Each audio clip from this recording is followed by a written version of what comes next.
আসসালামু আলাইকুম, আশা করি সবাই ভালো আছো। আল্লাহর রহমতে আমি অনেক ভালো আছি। তো বর্তমানে কিন্তু দাঁড়িয়ে আছে আমি একদমই বিল্ডিং এর নিচে। তো এই জায়গায় কিন্তু বাউন্ডারি ওয়াল কিন্তু এই যে আমাদেরকে গাঁথনি করতে হবে আজকে। তো এগুলো কিন্তু কলম কিন্তু 2-3 দিন আগে ঢালাই করছে এবং সেন্টারিং কিন্তু খুলে ফেলছে শাটার গুলা।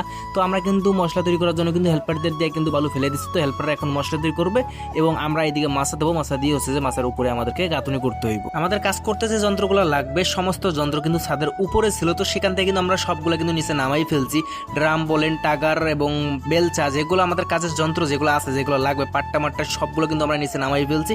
এই জায়গায় যদিও পাট্টার কাজ নেই, পাট্টাগুলো আমরা রুমে নিয়ে যাবো কাজ শেষে এখান থেকে। তো আমরা সবগুলো কিন্তু নিচে নামাই ফেলছি এবং আমাদের হেল্পার মশলা তৈরি করে ফেলছে এবং ইট দিয়ে দিয়েছে কিন্তু কিছু মাছাগুলো, এগুলো মাছা কিন্তু আমরা দিয়ে ফেলছি। যতক্ষণ মশলা তৈরি করছে ওইদিকে আমরা এদিকে কিন্তু মাছা দিয়ে ফেলছি এবং এদিকে কিন্তু রড মিস্ত্রি বাইরেও কাজ করতেছে, তারা তাদের কাজ করতেছে। এখন আমরা এদিকে গাঁথনি করবো, যে গাঁথনি শুরু করবো আজকের মতো এখানে। এতক্ষণে কিন্তু আমাদের মোটামুটি 3-4 গ্যাপ কিন্তু গাঁথনি করা হয়ে যেত, কিন্তু হয়নি। তার কারণ যেহেতু আমাদের সমস্ত যন্ত্র উপর থেকে নিচে নামা লাগছে, তো ওই জায়গায় মোটামুটি আধা ঘন্টার বেশি সময় লাগছে। তো এই আধা ঘন্টা লেট হয়ে গেছে আমাদের কাজ শুরু করতে। তো আমাদের 2 গ্যাপ কিন্তু গাঁথনি হয়ে গেছে।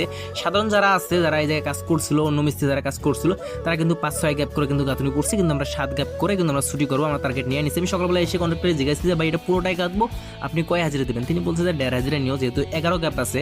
তো রোজা রেখে আমরা সবাই রোজা আছি, বর্তমানে আমাদের হেল্পাররাও কিন্তু রোজা আছে। তো তাদেরকেও তেমন একটা চাপ দিতে পারবো না, প্লাস আমরাও কিন্তু তেমন একটা চাপ নিতে পারবো না। আমরাও যদি নিতে পারি, আমরা 2 মিস্ত্রি যদি নিতে পারি, কিন্তু হেল্পারদের কিন্তু তেমন একটা চাপ দিতে পারবো না, যেহেতু ইটগুলো একটু আনতে হয় দূরে দেখা। এবং আমাদের এখানে কিন্তু তেমন ইট নাই, ইটের গাড়ি আস্তে আস্তে ইটের গাড়ি এসে কিন্তু একটু দূরে রাখা দেয়।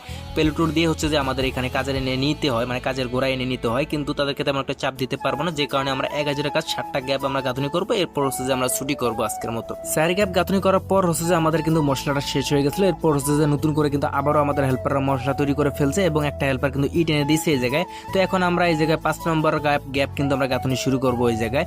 তো মোটামুটি আমরা অনেক চাপ নিয়েছি। আপনার পর হচ্ছে আমাদের কিন্তু টোটাল 7টা কিন্তু গাঁথনি হয়ে গেছে। তোমরা যদি ভালো করে গণো তাহলে দেখতে পারবা যে 7টা গ্যাপ কিন্তু আমাদের গাঁথনি করা হয়ে গেছে। এখন আমরা ছুটি করব এবং এই দিয়ে কিন্তু এখনো 4টা গ্যাপ কিন্তু গাঁথনি করা বাকি রয়ে গেছে। এই 4টায় কিন্তু আমরা কালকে গাঁথবো। যদি আজকে গাঁথনি করতাম তাহলে কিন্তু আমরা 1.5 হাজিরা করে পাইতাম, কিন্তু আজকে চাপ নিতে পারবো না ভাই।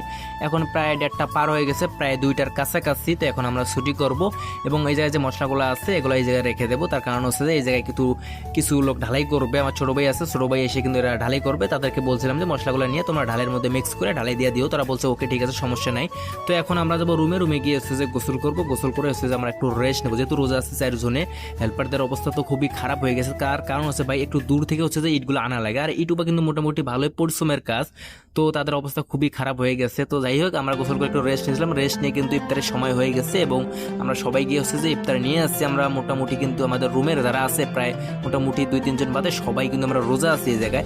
তো এই পার্টিটা কিন্তু মানে ইফতার যে আয়োজনটা করছে এটা কিন্তু 2 জন মিলে কিন্তু দিছে। তাদের একটা মনের আশা আছে, সেই আশা পূরণ হওয়ার জন্য কিন্তু এই আয়োজনটা করছে। আমাদের সাথে যে 2টা হেল্পার কাজ করছে, তো ওই 2টা হেল্পার কিন্তু এই আয়োজনটা করছে। আমরা উপরে আছি 9 জন এবং নিচ থেকে কিন্তু আসবে 3 জন। তো 12 জন মিলে কিন্তু এই জায়গায় আমরা আজকে ইফতারি করবো ইনশাআল্লাহ। আজান কিন্তু দিয়ে দিছি এবং আমরা ইফতারি কিন্তু অলরেডি শুরু করে দিছি। এবং এই 2 জন যে আমাদেরকে ইফতারি খাওয়াইলো, তো তাদের একটা মনের আশা আছে, সেই আশা পূরণ হওয়ার জন্য কিন্তু এটা খাওয়াইছে। কিন্তু কি আশা পূরণ করার জন্য খাওয়াইছে কিন্তু এটা কিন্তু বলা যাবে না আমাদেরকে, এটা একটা সিক্রেট বিষয়, এটা আমরা জানি, এটা বলা যাবে না। পাবলিকলি বলতে গেলে সমস্যা হইতে পারে।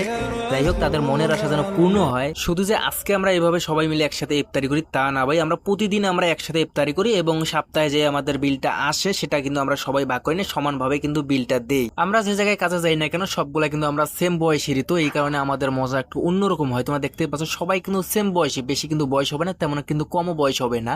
2-1 করে হয়তো বা একটু কম হইতে পারে, বাট আমাদের সাথে মিশে গেলে কিন্তু বন্ধুর মতো আচরণ করে। সবাই কিন্তু সেম বয়সের, আমরা অনেক এনজয় করি আমরা একসাথে কাজ করে।